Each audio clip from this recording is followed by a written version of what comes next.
Ang term na ginamit na si Sara Duterte ay pag-atake. Pag-atake daw dito sa SMNI ang ginagawa ng Senado, ng Kongreso, at ng publiko. Abay, kitang-kita naman yan ng publiko kung anong klaseng media, kung may turing or matatawag ba na media etong SMNI. So kitang-kita rin sa mga panahong ito kung sino ang tagapagtanggol ng SMNI, kung sino ang protector ni Kibuloy. Mantakin nyo, protector po kayo ng most wanted ng FBI. Tapos ngayon naman, pinoprotektahan at mukhang ipinagtatanggol nyo rin po ang isang network, Peking Media, yun ang sabi ng maraming kongresista, Peking Media, na para lang sa ilan, kaya naandyan at nabuo ang media or ang network na yan. Ang pinakamasakla pa dyan, napakarami po sa mga kababayan natin ang mukhang nalason ang kaisipan dahil sa network or dahil nga dito sa SMNI. Binaluktot po ang kaisipan ng marami nating kababayan. Pinaniwala na sila ang media na nasa panig ng katotohanan. Pero kung makikita nyo naman, abay napakatagal na panahon na marami pong misinformation. Yung mga naandyan po ay hindi naman totoong journalist. Karamihan ng mga commentator dyan sa SMNI ay mga taong gobyerno na ang ibig sabihin, alam na kung bakit nabuo nga itong media na ito.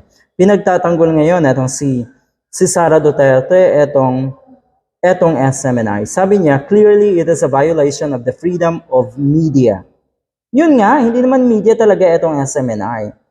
At alin doon yung violation or bakit sinabing na-violate ang freedom of media? Anong problema doon? Saan doon? Saang parte doon? Kaya po, posible nga matanggal ang franchise ng SMNI ay dahil sa napakarami nilang violation. Dahil sa kanilang mga fake news. Okay? Ay talagang, buti na lang. Na-trigger kasi itong issue ng SMNI at kung anong klaseng network ito mula nung ginawa na nga ng fake news ang Kongreso, kasama na rin siyempre ang speaker.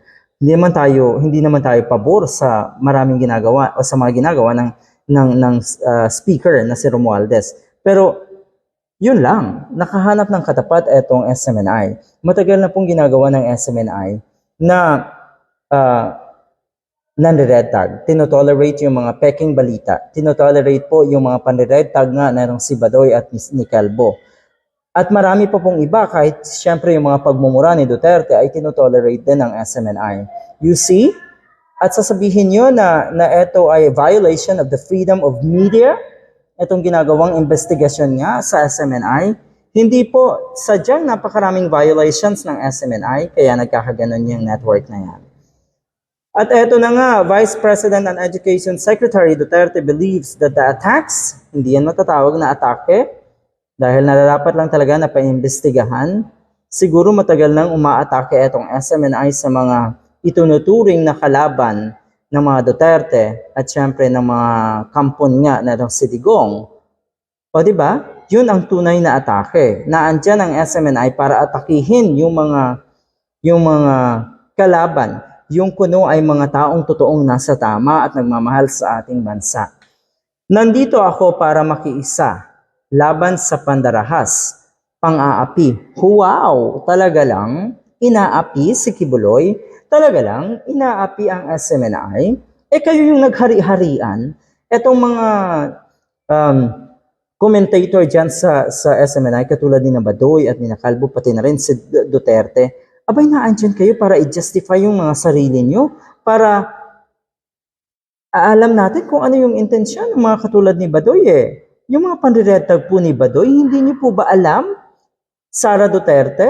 At ngayon ay gusto mong isipin na sila yung inaapi at sila yung inaatake? Matindi rin. Clearly, it is a violation of the freedom of the media. Ayan, sige. Pagpatuloy nyo po ang pagsuporta sa SMNI. Pagpatuloy nyo rin po ang pagsuporta kay Kibuloy nang makita nyo po ang hinahanap nyo. Dahil sigurado tayo, ako'y naniniwala na mga kababayan natin ay nag-iisip na ng tama.